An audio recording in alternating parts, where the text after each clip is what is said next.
umaga din po. Ako pala si Teacher Maris. Ako si Teacher Krisha. Ako naman si Teacher Jerry Maika. At ako naman si Teacher Jamie. At kami ang inyong magiging guro sa araw na ito. At kayo naman ang aming magiging estudyante sa ika-4 na batang.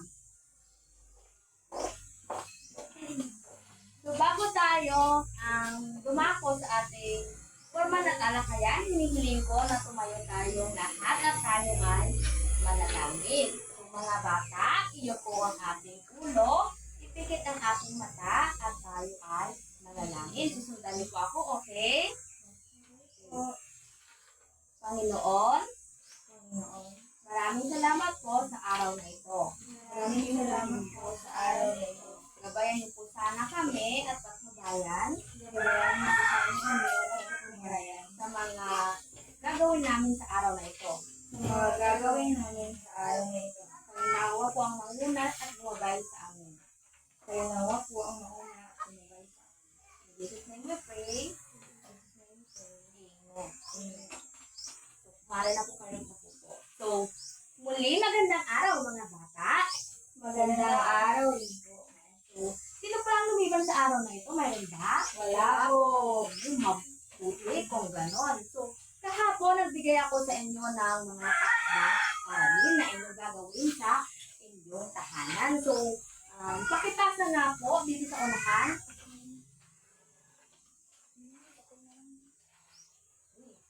Lahat na ba na ipasa? Opo.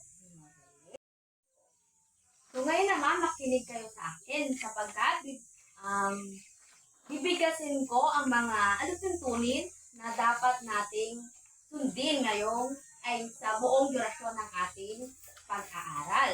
So, makinig kayong mabuti. So, una, itaas ang kanang kamay kapag magsasagot. So, para hindi tayo maingay. So, pangalawa, makinig sa guro. Kasi, every now and then, magtatanong ang mga guro sa inyo na kailangan yung sagutin. Pangatlo, paglalabas kayo, magpaalam kayo kay teacher sapagkat pag may nangyaring masama sa inyo, responsibilidad namin mga teacher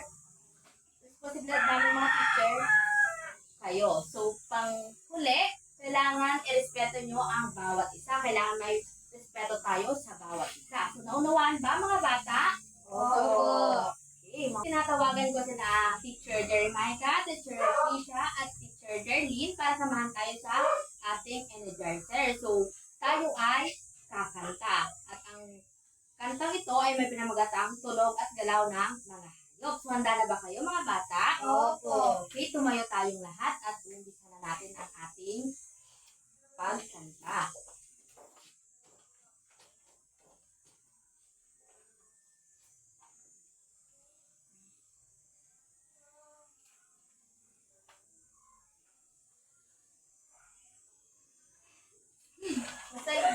Bakit pag natigtig ayaw niya? Anak kayo natanda sa akin.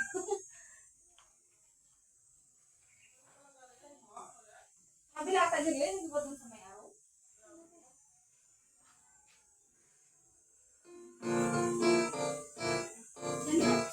Mga lang kita. Ako ay si Puti. Ako ay si Puti. Puting na malambing. Matinig sa dagat. Matali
nag-enjoy ba kayo mga bata? Opo. Ngayon, maaari na kayong umupo. So, bago tayo dumako sa ating bagong talakayan ngayong araw, magbalik-aral muna tayo. Ano nga ulit ang ating pinag-aralan kahapon? Yes, Eliza? Ang pinag-aralan po natin kahapon ay tungkol sa pag-aani. Magaling. Ano ang apat na hakbang sa wastong pag-aani? Yes, Eliza? Ang una po ron ay ang maghanda ng basket. Next? Siguro, ang ikalawa po ay anihin ito sa tamang panahon. Ano naman ang pangatlo at ang pang-apat? Yes? Ang pangatlo po ay ang pag-aani ay kailangan sa umaga bago sumikat ang araw at ang panghuli hakbang naman po ay pumili ng tamang binhing pananim pagkatapos makaani. Magaling mga bata, ating tandaan ang pagsunod sa wastong pag-aani ay mahalaga dahil ito ay nakakatulong sa atin upang matagumpay sa pagsasagawa. Dahil ang maganda at hinog na produkto lamang ang maaaring kainin ng mga tao. Naunawaan ba mga bata? Opo. Ngayon naman mga bata, ating alamin ang mga layunin na dapat nating makamit sa pagtatapos ng ating talakayan. Sabay-sabay natin basahin ang mga layunin. Una, sa pagtatapos ng aralin ay magagawa kong matukoy ang mga hayop na maaaring alagaan sa tahanan. Pangalawa, magagawa kong matalakay ang iba't ibang uri ng hayop na dapat alagaan sa tahanan. At pangatlo, magagawa kong maipabatid ang kahalagahan ng wastong pamamaraan sa pag-aalaga ng hayop at mga kabutihan tulad nito sa pamamagitan ng pagbibigay ng konkretong Magaling mga bata, inaasahan kong gagawin ninyo ang lahat ng inyong makakaya upang makamit ang mga layunin nito. Ngayon naman, meron akong 5 larawan dito. Ang gagawin nyo lang, i-aarte nyo at sasabihin ninyo kung ano ang pangalan ng mga larawan ito. Una, ano ang pangalan ng hayop na ito? Baboy. Tama, Eliza. Ano naman ang tunog ng baboy? Magaling, Trisha. Sunod naman. Yes, Eliza. Isa pong ibon. Ibon. Magaling, Eliza. Ano naman ang tunog ng ibon? Magaling. Ang pangatlo naman.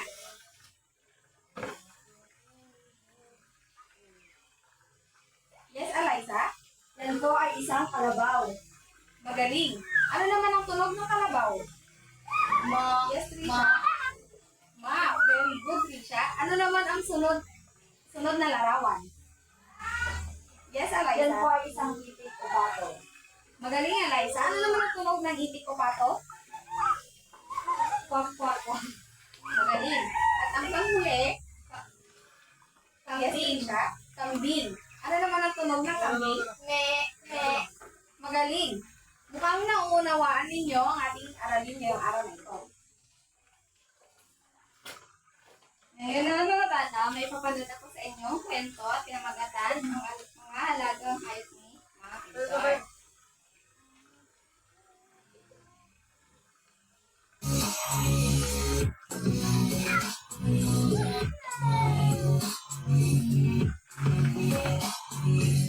Mga kwentong may aral ni Teacher Mary.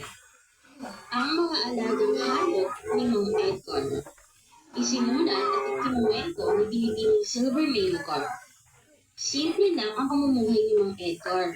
Kasama ang kanyang pamilya, sila ay naninirahan sa bukiling, kasama ang kanilang mga alagang hayop. Nandiyan ang kanilang masipag na kalabaw, si baboy, manok, bibe at bantay. Maayos na sana ang lahat kung sumusunod lamang ang kanyang nag-iisang anak, si Queenie. Anak, Queenie, ikaw muna ang bahala dito ha. Pupunta muna kami ng iyong inay sa palengke upang ipagbili ang mga itlog na ito. Ay naku, itay, ako na naman ang mag-aalaga sa mga hayop natin. Naglalaro pa po ako eh. Sige na anak, mabilis lang kami. Babalik din kami agad. Wala nang nagawa si Queenie, kundi magdabog. ayaw na ayaw niyang asikasuhin at alagaan ang mga alagang hayop nila. Bakit ko kayo papakainin at papaliguan? Dahil sa inyo kaya hindi ako nakakapaglaro eh. Mas mainam siguro pagbabatuhin ko na lamang kayo para magsitago kayo. Hahaha. Nagbabato na nga ni Queenie ang kanilang mga alagang hayop. Dahilan upang ito ay mag-ingay dahil sa sakit na nararamdaman nila. Sumapit na nga ang dilim. Nag-usap-usap ang mga alagang hayop ni Mang Edgar. Aray, masakit yung likod ko. Napuruhan ako. Ano kaya kung umalis na lang tayo dito? Total, ayaw niyo naman sa atin. Tama, bigyan natin siya ng leksyon. At tuluyan na nga nagsialisa ng mga alagang hayop ni Edgar na siyang ikakagulat nila kinabukasan. Elsa, Winnie, nakita niyo ba ang ating kalabaw? Hindi ko nga din nakita pati ang ating baboy at bibi. Pati si Bantay nawawala. Paano na yan? Ang laking kawalan kapag nawala sila. Okay lang yan, Nay. Tay, di naman natin sila kailangan eh. Pabigat lang sila.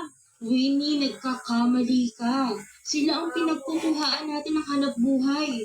Ang ating manok at bibi, binibigyan nila tayo ng mga itlog na pwedeng ipagbili sa bayan.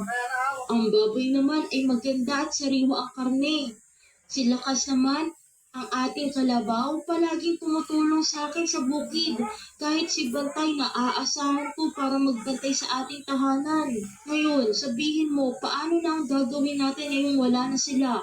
Patawad po, Tay. Kasalanan ko po. Nang dahil po sa pagmamalupit ko sa kanila, kaya sila umalis. Hindi ko po alam na ang laking tulong pala na ginagawa nila para sa atin. Patawad po. Nagulat na lamang si Queen na may dumidina sa kanyang paanan. Laking gulat niya nang makita niya ang malambing na si Bantay. Bantay, nandirito ka na? Hay, salamat at panaginip ng lahat. Patawad, Bantay ha, at sa inyong lahat. Naintindihan niyo ba ang kwento, mga bata? Ano ulit yung pamagat ng ating pinanood na kwento? Yes, teacher. Ang mga alagang hayop naman. Magaling. So, batay sa inyong pinanood na kwento, meron ba kayong idea kung tungkol saan ang ating paksang tatalakayin sa araw na ito? Yes, Alayna? Mga hayop po na maaaring alagaan sa ating tahanan. Magaling. So, ang ating paksang tatalakayin sa araw na ito ay mga hayop na maaaring alagaan sa tahanan. Sabay-sabay nga natin bigkasin, mga bata. Mga hayop na maaaring alagaan sa tahanan. Okay, ngayon, may papakita akong larawan. Ang gusto ko, hulaan ninyo kung ano ang nasa larawan. Malinaw ba, mga bata? Opo. Mga bata, anong hayop ang nakikita sa inyo sa larawan? Aso po.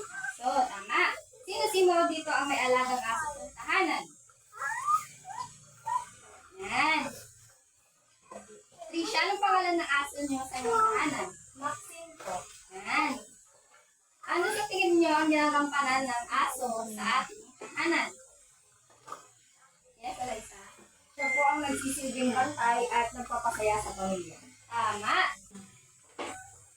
Mahusay, Alaysa. Maliban dyan, ang alagang aso ay mainam na alagaan sapagkat pwede natin silang maging kaibigan at kasama sa araw-araw. Ngayon, paano naman natin may papakita ang pag-aalaga sa alagang aso? Kapag pangalagaan ko namin sila sa pamamagitan ng pagbibigay ng pagkain, pagsisilungan at pagmamahal sa kanila. Tama. Ang pagbibigay ng pangunahing pangangailangan, pagmamahal, at pagturing sa kanila bilang isang kasapi ng pamilya ay isang paraan upang maipakita natin sa kanila ang isang pag-aalaga sa kanila. May papakita akong panibagong larawan. So, gusto ko ay sabihin niyo kung ano ang nasa larawan. Yan. Ano ito? Pusa. Oo, isa itong pusa. So, anong tunog ng mga pusa? Yaw. Magaling. So, sino ang may mga pusa sa tahanan nila? Lahat sila. So, sa tingin ninyo, ninyo, anong ginagawa ng papel ng pusa sa ating tahanan? Magaling sila ang mga tagahuli ng daga sa ating tahanan upang mabawasan ang mga namimirwisyong daga sa ating tahanan. So, sa tingin ninyo, paano natin sila mapapangalagaan? Yes, siya. Pamamagitan ko ng pagbibigay ng pagkain at inumin at pagmamalasal. Magaling. Maliban dyan, pwede rin natin may pakita ang pangalaga natin sa kanila sa pamamagitan ng pagturing sa kanila bilang kasapi ng ating pamilya. So, mapapakita nila natin to, ang pag-alaga sa kanila sa pagmamahal at pagturing sa kanila bilang isang kasapi ng pamilya. So, naunawaan ba mga bata? Opo. Magaling. So, ngayon mga bata, may papakita na naman akong larawan sa inyo. At titingnan niyo kung ano to. So, ano ito mga bata? Manok. Sino dito ang may alagang manok sa kanilang tahanan? Tatay. Wow! Ano ang naitutulong ng mga manok sa ating tahanan? Malabong. Magaling mga bata. So, maliban sa nakakatulong ito sa upang madagdagan ang kita ng mag-anak, nakakatulong din ito sa pamamagitan ng pagbibigay ng pagkain, katulad na lamang ng itlog at karne. Naunawaan ba mga bata? Opo. Ngayon naman mga bata, ano ang larawang ito? Kuneho. Kuneho, magaling. Sino sa inyo ang may alagang kuneho sa bahay? Si Eliza. Anong pangalan ng kuneho ninyo, Eliza? Kangkang. Ano ang naitutulong ng kuneho sa ating pamilya? Sa isang mag-anak? Nakakawala po ng stress. Magaling. Maaari nating gawing libangan. So, sa pamamagitan ng pag-aalaga ng kuneho, maaari natin itong gawing libangan at pagkakitaan. So, paano natin inaalagaan ang kuneho?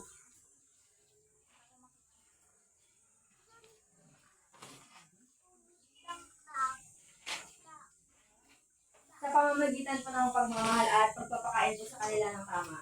Tama. Ang pag-aalaga ng kuneho, ang kuneho ay may masustansyang karne. Maaari natin silang gawing libangan at pagkakitaan. So, ang kinakain nila, pwedeng mga damo o kaya yung mga nabubulok na gulay. Susunod naman,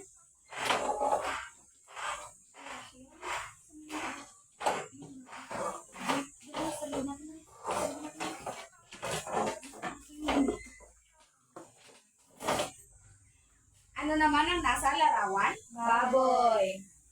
Baboy. Sino sa inyo may alagang baboy? Kamag-anak natin. May alagang baboy ang kamag-anak nila, Eliza. So, ano ang naitutulong ng pag-aalaga ng baboy sa isang pamilya? Sa pamamagitan po ng pag-aalaga ng baboy ay nagkakaroon po ng kita ang isang pamilya. Tama. Yung iba nag-aalaga ng baboy para meron silang ibenta. Yung iba naman nag-aalaga ng baboy para katayin at gawing karne na maaaring ihain sa pang-araw-araw. So, magbigay nga kayo ng halimbawa ng mga hayop na maaari pang alagaan sa ating tahanan.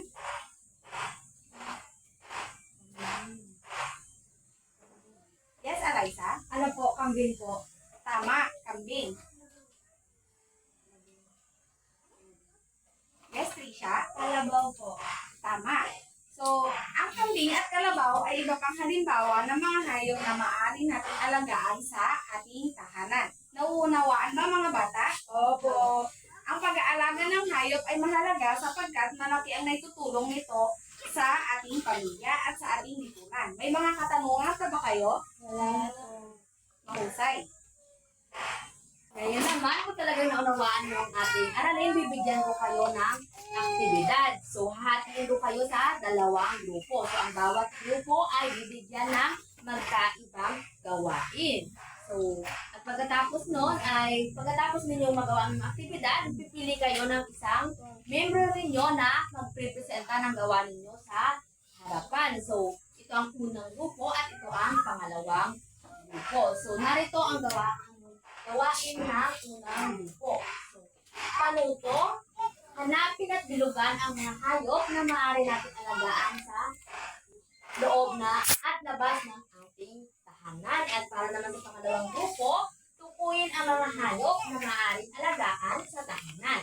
Ilagay ang sagot sa mga hanay ng mga tahon. So, maliwanag ba mga bata? Opo. So, mayroon kayong 5 minuto para gawin ang naturang aktibidad. So, mara na kayong mag-umpisa.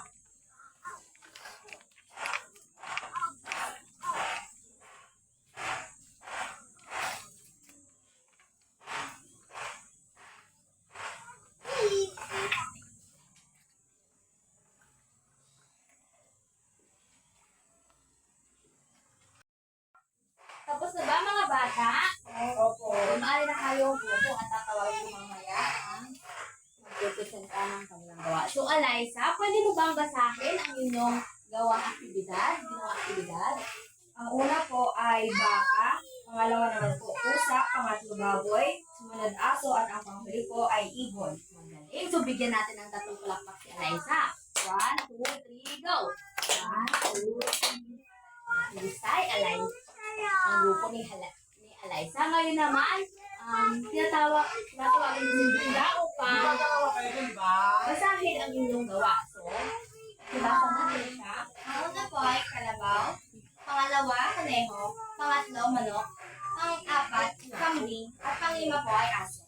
Magaling. So, bigyan naman natin palakpak. Ng 3 palakpak ang grupo ni Natasha. 1, 2, 3. Husay. So, talagang naunawaan niya ang ating aralin. Ngayon naman mga bata, mayroon tayo isang gawain na nakanda dito upang malaman natin kung nakinig talaga kayo sa ating pinalagay kanina. Tayo po ang panuto. Isulat ang P kung tama ang sinasaad ng pangungusap at M naman kung mali ang sinasaad dito. Maaari na kayo magsimula mga bata. Tapos na ba mga bata? Opo. Okay, sino mong gustong sumagot ng number 1? Maraming kabutihang na idudulot ang pag-aalaga ng hayop sa tahanan. Tama. So, tama ba ang kanyang sagot? Opo. Okay. Sino gustong sumagot ng number 2? Siya? Ang mga halagang hayop sa tahanan ay matuturing na isang maganda. Tama ba ang kanyang sagot, mga bata? Opo. Sino gustong sumagot ng pangatlo? Teresa. Kung ang mga alagang hayop ay pinaparami, ito ay nagdudulot ng karagdagang problema sa pamilya.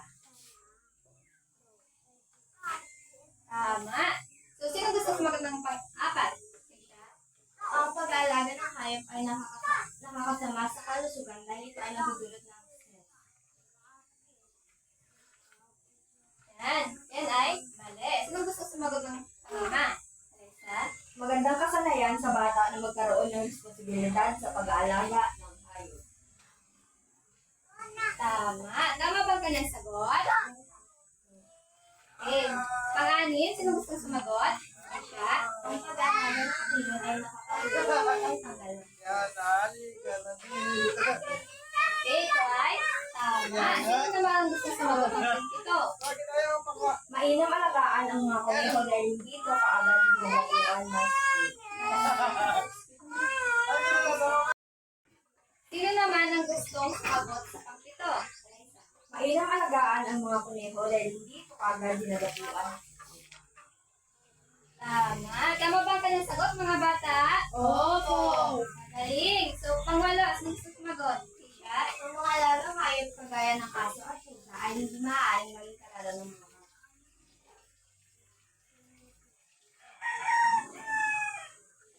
Tama ba ang kanyang sagot? Opo. Magaling. So, pang-siyam, sino gustong sumagot? Teresa. Ang manok ay hindi kaaya-ayang alagaan dahil ito Magaling. So, sino gustong sumagot sa panghuli? Risha. Ang pag-aalaga ng mga hayop ay nagbibigay sa atin ng dagdag kita na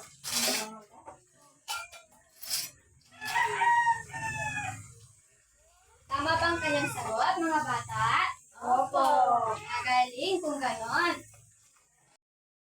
Magaling mga bata, talagang naunawaan ninyo ang ating tinalakay sa araw na ito. So ngayon mga bata, ating tinalakay ang tungkol sa mga hayop na maaaring alagaan sa ating tahanan. Ano sa tingin niyo ang kahalagahan nito sa atin? Alaysa? Dahil po sa mga alagang hayop ay nagkakaroon po tayong tagapagbantay or nakakasama sa ating tahanan. Ano pa? Trisha? Nakakatulong din po ito kung magkaroon ng kita na maaring panggastos ng isang mag-anak. Mahusay mga bata. So ating tandaan na maraming kabutihan ang naitutulot ng pag-aalaga ng mga hayop sa tahanan. Isa na dito ay nakakabuti sa ating kalusugan dahil ito ay nagtatanggal ng stress at nagiging libangan din natin ito. So ito din ay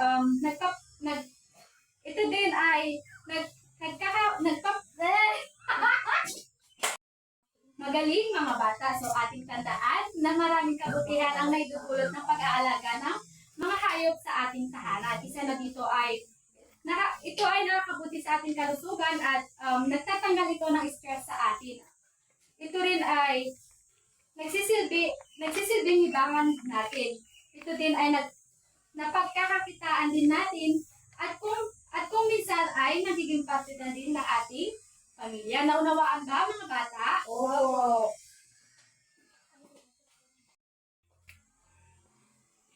Ngayon naman mga bata, ating balikan ang mga hayop na tinalakay natin kanina. Ano ang mga hayop na nabanggit kanina sa ating talakayan? Yes, Trisha? Ang mga hayop na natalakay natin kanina ay aso, pusa, manok, baboy, at kuneho. Magaling, Trisha.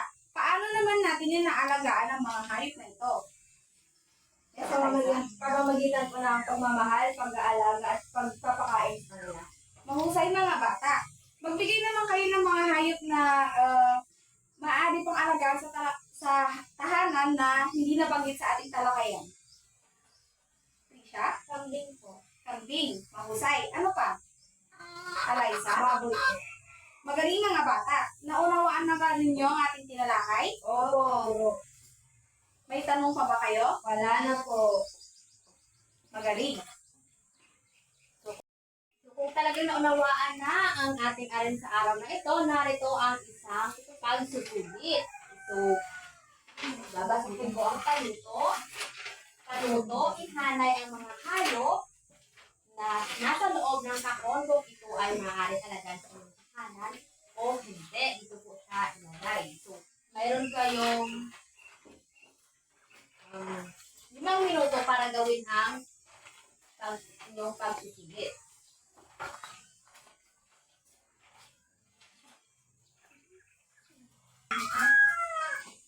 Tapos na ba mga bata? Tapos, Okay, pakibasa nga na inyong mga sagot. Okay, magaling. Para naman sa inyong takdang aralin, narito ang panuto, magbigay ng hayop na inalagaan ninyo sa inyong tahanan at isulat ang kabutihang naidudulot nito sa inyong pamilya. Sumulat din ng inyong mga karanasan sa pag-aalaga ng mga hayop na ito. Isulat sa malinis na koponban ang inyong sagot. Naunawaan ba ang inyong takdang aralin mga bata? Oo. Magaling.